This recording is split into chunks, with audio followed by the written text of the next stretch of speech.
anyone ukuthi cha i-teammate yaseSedana ayizange isicele futhi ayisibribe for nix ukuthi nje sinothando the way abasiphatha ngayo. So ke noma umuntu ke umthetho unjalo kodwa ubuntu abuzivimbi mkhulu, abuzivimbi ukuthi fanele sibenze nje ubuntu thina ngokusuka kwethu enhlizweni zethu. Siyabonga ke futhi sibona ukuthi sesikhululekile ke ukuthi ngwavele kusazoqhubeka kwenzeka izinto zephambili ngoba kudlulile lokho besothandweni lethu. Lokhu nje sikwenza ngothando oluklini olungaxutshwe nalutho. Ngoba uhulumeni wehlupha uyahlupha ke uhulumeni wenza ngathi asiphili thina kodwa besiphilela yena.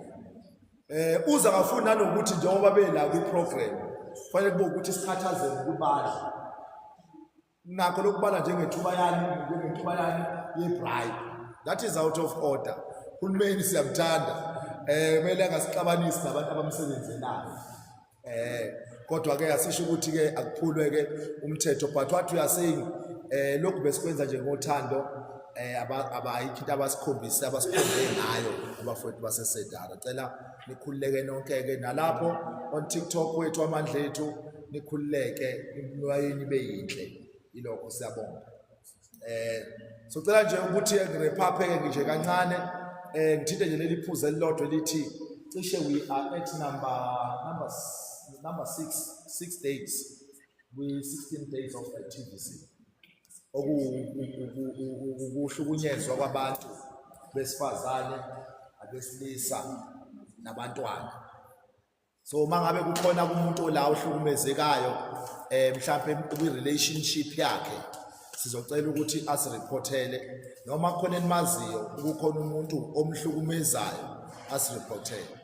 Emakhona umntwana ohlukumezekayo nisireportele because we need to deal with izinto ezinjengalezo.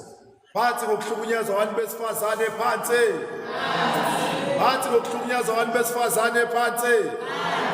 Phansi ngokuhlukunyezwa kwabantwana phansi. Phansi ngokuhlukunyezwa kwabantwana phansi. Phansi ngokuhlukunyezwa kwamadoda phansi. Phansi ngokuhlukunyezwa kwamadoda phansi.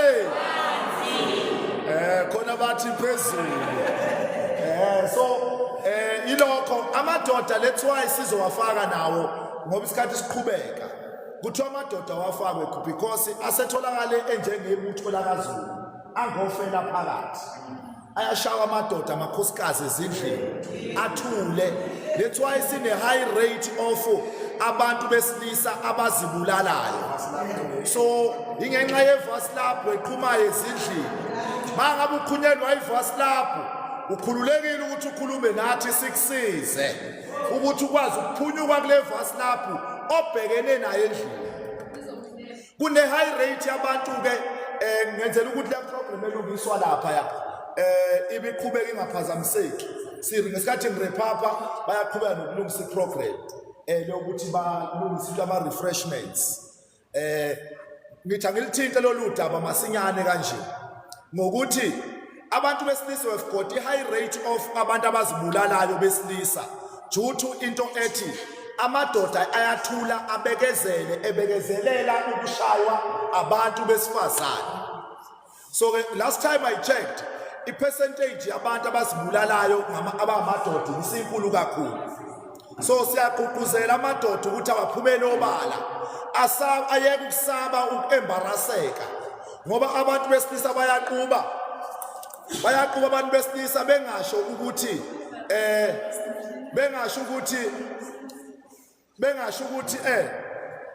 bayahlukumezeka bese sebethatha inqumo zokuthi bayibulale. Ngicela nje nibe niqhubeka nikufaka lokho enikufakayo sokhuleka sesikhuleka umkanye sesibusisa konke sesidlulela phambili. Umama ekhaya oshaya ingane mind what you say ngomlomo wakho kumuntu ukuthi nje kumuntu wena uzukuba yiluthi umntwana wakho ku-wrong uyamhlukumeza umntwana emotional ukuthi endodeni yakho lento eyisahluleki ngoba nakho engasebenzi uyayihlukumeza indoda ngalokho. Lento yokuthi ukhulumisa umuntu wesilisa ngendlela othanda ngayo uyamhlukumeza umuntu wesilisa ukuhlukumezeka ke komuntu uhlukumezeka ngandlela ziningi. Uhlukumezeka emotionally ngokomphefumulo, ahlukumezeke physically ngokubekwa isandla. Angithi siyazwana. Omunye ahlukumezeke psychologically ngezinto ezikhulumayo zimlimaze engqondweni. So mind what you are saying ngomlomo wakho ukuze sizokwazi ukulwa nobhubhane ka gender based violence. Makucutshungulwa into yodlame olwenzakalayo phakathi kwamadoda namakhosikazi noma abantu besilisa nabesifazane. Lenziwa ukuthi in most cases asikumind esikusho ngomlomo wethu. Ukuhlala ke kwi-relationship engekho healthy njengaleyo lakho nobhonywa khona imihla namalanga. Sikubuka lokho kuyinto engasavumelekile ongafanele yenzeke. It's either ke kubalula ukuphuma usaphila kunokuthi uphuma usunjani usufile. Awukwazi ukuhlala nomuntu okukhombisayo uganiwe ukuthi uzogcina umbeka isandla ushadile. Uzogcina umbeka isandla uthandana naye. Ngoba yonke into ayikhuluma ngomlomo wakhe iyakulimaza wena. Ulimele enhlizweni ngoba uhlalela ukutshelwa nje ukuthi how useless are you umuntu wesilisa. Then ubekezela uhlale lapho ulinde usuku olulodwa la uzombeka khona isandla bese umthetho uyafika uyakuvuna. Ungasabhekanga umthetho ukuthi wena ubuhlukumezekile wagcina uthatha isinqumo sokuthi umenze njani umbeke isandla. Akekho umuntu onelungelo lokubeka omunye isandla mangabe nikwi-relationship. Obaba akanalo ilungelo, omama akanalo ilungelo. Phambili ngobumbano, phambili phambili ngokuthandana, phambili. Alawo mazwi siyabonga kakhulu sithi halala ngo-16 days of activism. Halala siyabonga. Sacela nje ukuthi sizoqhubekela kule nkonzo ethi inkonzo yama-refreshments, kodwa ngalesikhathi beqhubeka bewafaka ngicela ukuthi sihlabele nje umhlabelo osiphakameni sonke sibusiseni bese sizothola ama-refreshments. Then after ama-refreshments ngizocela sitholeni isithombe lesi esijwayelekile sisonke siphinde futhi makusekhona abafisa ukushutha beqhubeke benze njani bashuthe. Yilokho ngiyabonga. Ngicela ngibona nje kungaba lephutha ukuthi ngingakunikezi gogo on behalf of isonto ukuthi ubonge nje nawe masinyane ngokunqamulela masinyane bese siyakhuleka.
Nakho la sikhona manje sihambile ke le ndlela Jehova onamandla nampa abaholi bethu Nkosiyami sabacelela ezinsukwini ezedlule. uNkulunkulu wethu Nkosiyami wathi wena bazosiqamba indlela Nkosiyami yokuhlakanipha. Namhlanje Jehova onamandla baletheke Nkosiyami indlela yokuthi Nkosiyami lapho sizohamba khona kubonakala Nkosiyami suliphethe uphawu umoya ingcwele lale mzamo baba yasezweni ngoba lelizwe Nkosiyami lifuna imizamo. Alifuni Nkosiyami inkosikazi ehlezi nendoda ehlezi nengane ehlezi engazange Nkosiyami iphumele phandle Nkosiyami ngoba kubi phandle. Ngiyababonga bela abaholi, ngibonga abaqambi bendlela abantwana abasiholelile sasifika kule ndlela abantwana abancane ababili uJobo naMandla basebekwazi ukuyobiza othisha omkhulu abaphezulu babona umsa wonke ke senzeke masiphuma manje siphethe lezi certificate zethu sambe endleleni elungile bese singathathi uthi umfundisi khona manje uthi umuntu uyalithatha inkukhu ithathisa kalombila lulale phezulu bese imayona ilezi certificate ke nkosami ezingamasaka esizohamba soyibeka endlini zethu kanti umsebenzi uphethe thina ngezandla zethu Jobona manje uma nathi ke masesiphuma bese uyasigcina ke baba phandle kubi konakele Jobona manje ukhisimuzi khona izinto ezijabulisayo nezimnandi engathi thina sineze sayikhohlwa ukuthi thina sivelaphi siqhamukaphi siwobani bese wena nkosami uyasigcina ngelakhe igama phuma nabaholi bethu bezohamba endleleni ekude nkosami inqola zomlilo Jobona manje inqola yabo nkosami ihambe kahle izifike la nkosami kufanele ifike khona besaphephile ngelakhe igama nangawapha amandla umsebenzi amen.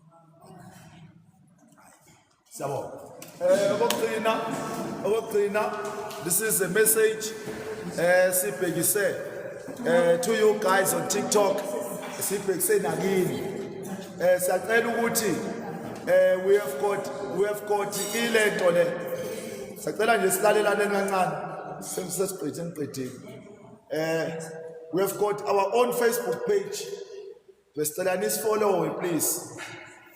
Please follow. In each and everything that we are writing on Facebook, so essentially ukuthi communicate igcwalizwe lonke. Sicela niqinisekise ukuthi niyasichecka wamkosi ku TikTok we are Amandla Foundation. So we've got the account there, nisilandele khona. And also like our post. If ungeke nikwazi ukwa-like eceleni nisazise ukuthi mhlawumbe siphambukile. Kuyilento lebamazulane baba kusondongeni ku-YouTube channel sikhona. We are Amandla Foundation. That is our contact down there. Everything that we are doing is as we portray now. Subscribe ku-YouTube. Siyacela nani ma-community members. You subscribe on our YouTube page at Amandla Foundation. On our Facebook page, Amandla Foundation. We do have an email address for the organization. I mean for not email address, the website, but it's still under Ilokuzana Kamalami. And we are trying to design our ICHN to Amandla Foundation. But on our communication or on our TikTok page, is there the operation Kamalami, but in a short space of time we'll transform it to under the organization.